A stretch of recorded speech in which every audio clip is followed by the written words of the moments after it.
한반도를 침공하려는 적들은요, 상성을 만들어놨습니다. 한반도에 살고 있는 한민족이 힘들면요, 한반도에 쳐들어오는 외적도 힘들 수밖에 없습니다. 해충이랑 병균이 막 들끓다가도 1년에 한 번씩 삭제해요. 들끓다가 겨울만 되면 삭제. 한반도에 병원균도 살기 힘들 수밖에 없습니다. 한반도의 70%가 산지다라는 이야기는 많이 들어보셨을 겁니다. 그냥 뭐 씨만 뿌려도 벼가 자라는 그런 드넓은 농경지가 많았던 것도 아니고요. 소나 말을 풀어놓고선 유목하기도 어려웠습니다. 이게 땅 같은 경우도요, 이게 단단한 화강암, 편마암이 한 3분의 2, 70% 가까이였습니다. 그래서 똑같은 면적의 다른 땅보다 농업 생산력이 좋지도 않았어요. 그리고 기본적으로 단단한 암석은요, 흙을 채취하기도 어려워요. 그러니까 뭐 건물 지으려면 뭔가 흙으로 뭐 이렇게 하려고 그러는데 전부 다 돌멩이를 가지고 했어야 됩니다. 그러면 한반도에 사는 한민족을 괴롭히기만 했을까요? 그렇지 않습니다. 한반도에 사는요, 언제나 우리 민족, 한민족을 지켜줬습니다. 한반도에는요, 산이 참 많아요. 그래서 한반도를 침공하려는 적들은요, 항상 비슷한 루트로 쳐들어와요. 굳이 산을 개마고원 지나서 올 필요 없잖아요. 그래서 북쪽으로 쳐들어온다. 그러면 요 길 따라서 요렇게 오는 겁니다. 그리고 남쪽에서 온다. 그럼 여기 와서 여기에 있는 고개 하나 넘고 이런 식으로 와요. 다 이렇게 될 수밖에 없습니다. 그러다 보니 우리 조상들은요, 왜 저기 그냥 지나칠 수 없는 군사적인 요충지에 천지에 깔려 있는 게 산이니 산성을 만들어 놨습니다. 하필 또 우리나라에 화강암 산지가 많아요. 화강암이요, 말 그대로 이 단단한 암석이라는 뜻입니다. 그러다 보니까 이게 뭐 규격에 맞게 이쁘게 돌을 깨서 일정하게 성의 사이즈라든지 디자인을 만들고 이렇게 하기가 어려워요. 그냥 모든 산성의 모양이 다 제각각이에요. 산성이 들어서는 그 산의 지세 이런 거에 맞게 그냥 깎아만 놓는 거예요. 그런데 그렇게 산성이 한번 만들어지면은 또 그렇게 든든합니다. 외적이 쳐들어왔습니다. 그럼 주변 논밭을 다 불태워버리고 우물에 독 타고, 청야전술이죠. 그렇게 하고 산성에 쏙 들어가 버려요. 물론 너무 힘들죠. 힘든데 외적 입장에서 봤을 때는 야, 저 산성을 우리가 함락시키기도 빡세고, 그리고 그냥 지나치자니 똥꼬를 딸 것 같으니까 이게 후방이 노출되니까 이게 너무 애매한 겁니다.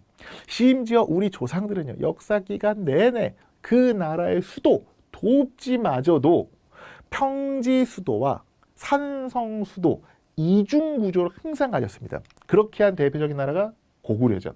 고구려의 첫 번째 수도는 졸번성, 두 번째 수도는 국내성이라고 우리가 한국사 시간에 배웁니다. 그런데 고구려는요, 두 번째 수도인 국내성을 지을 때 근처 산에다가요, 환도산성이라는 산성 수도를 하나 만들어놔요. 고구려의 세 번째 수도가 어딘지 아세요? 평양입니다. 평양이라고 우리가 배우죠. 평양에도 안악궁을 지을 때 배후 산지에 대성산성이라는 산성을 하나 더 만들어요. 근데 이거는 백제랑 신라도 똑같아요.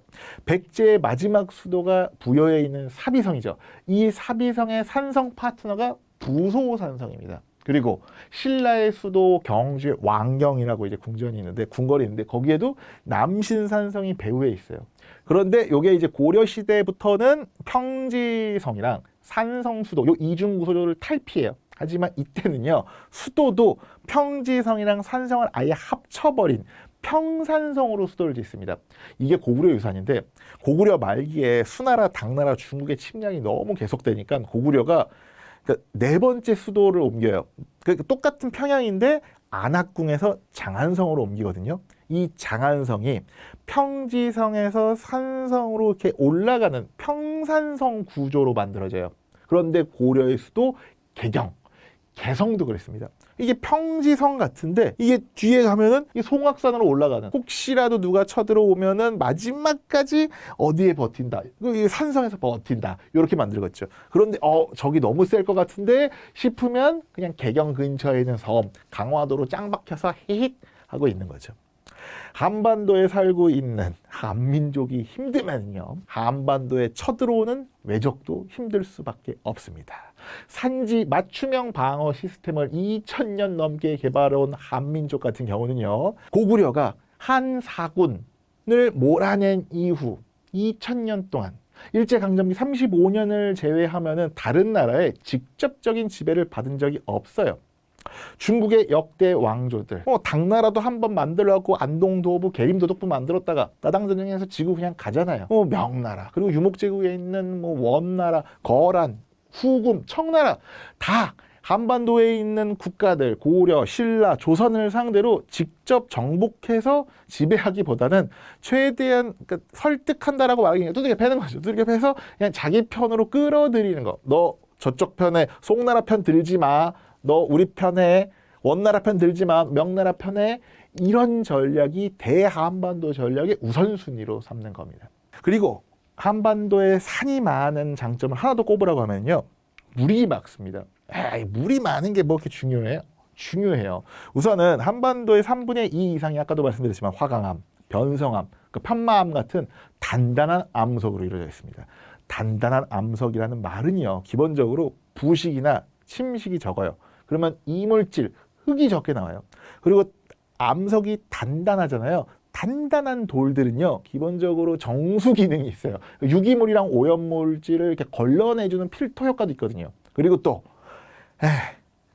기본적으로 하천 경사가 가파릅니다. 그리고 강의, 하천의 길이가 무슨 5,000m, 6,000m 양쯔강 또는 황하, 이집트 나일강 같은 강들이 아니에요. 이거 해봤자 1,000km, 2,000km 길이도 짧은 편이라서 물이 빠르게 흘러요. 이 말이 뭐냐면 물 회전율이 좋습니다. 오염 물질이 이렇게 정체되지 않아요. 고인물이 썩는데 고일 틈이 없어. 그냥 계속 왔다 갔다 하니까. 그래서 우리나라 사람들은 근처 산에 올라가가지고 그냥 약수터에서 물 떠먹고 편하게 마실 수 있는 나라가 흔치 않아요. 요 물이 어디서 중요하게 발휘되냐면요. 논농사를 짓는 나라들은 수인성 전염병이 자주 유행합니다. 수인성. 물 때문에 생기는, 물로 전파되는 전염병들이 기본적으로 많이 유행합니다. 왜냐? 아니, 논농사는요, 기본적으로 물이 많이 필요해요. 그래서 항상 무슨 저수지 같은 데다가 물을 잔뜩 모아놓거든요. 그래야지 물을 대니까. 그렇게 물을 모아놓으면 고인물이 썩는다고 해충이나 무슨 전염병 같은 것들이 계속 노출되기가 쉬워요. 그래서 그런 전염병들이 참 많은데, 우리나라 물은 기본적으로 이물질도 적고 깨끗한 데다가 그리고 매년 겨울에 강추위가 찾아오지 않습니까? 해충이랑 병균이 막 들끓 타가도 1년에 한 번씩 삭제. 들끓 타가 겨울만 되면 삭제. 한반도에 있는 사람들이 살기 힘들면 한반도의 병원균도 살기 힘들 수밖에 없습니다. 한반도가 산의 저주에 걸린 것 같지만 기본적으로 한반도의 산 덕분에 우리가 안전하게 살 수 있다 정도로 정리를 할 수가 있겠네요. 오늘 준비한 이야기는 여기까지입니다. 한국사를 위한 한국지리 1편. 이게 산만 가지고 이렇게 제가 길게 얘기할 줄 몰랐습니다. 저도 이게 많이 준비를 하고 너무 재밌다 보니까 힘을 너무 많이 주고 너무 많이 준비했네요. 그만큼 우리나라에서 산이 갖는 의미가 워낙 크기 때문에 좀 많은 이야기를 한번 해봤습니다. 한국사를 위한 한국지리 아마 2편에서 4편 정도에 걸쳐서 시리즈물로 제작이 될 예정입니다. 다음 시간에는요, 한국의 강, 평야, 바다 이야기를 한번 해보려고 해요. 신라가 사만 통일을 할 수 있었던 거는 낙동강 빨 때문이라는데, 이순신 장군이 불패의 명장이 될 수 있었던 것도 지리빨이라던데, 그런데 동해는 왜 그동안 무역로로 잘 사용하지 않았던 걸까요? 등등의 이야기를 다음 시간에 하도록 하겠습니다. 다음 시간까지 보고 싶은 만큼 편하게 보시고요. 구독과 좋아요 부탁드리겠습니다.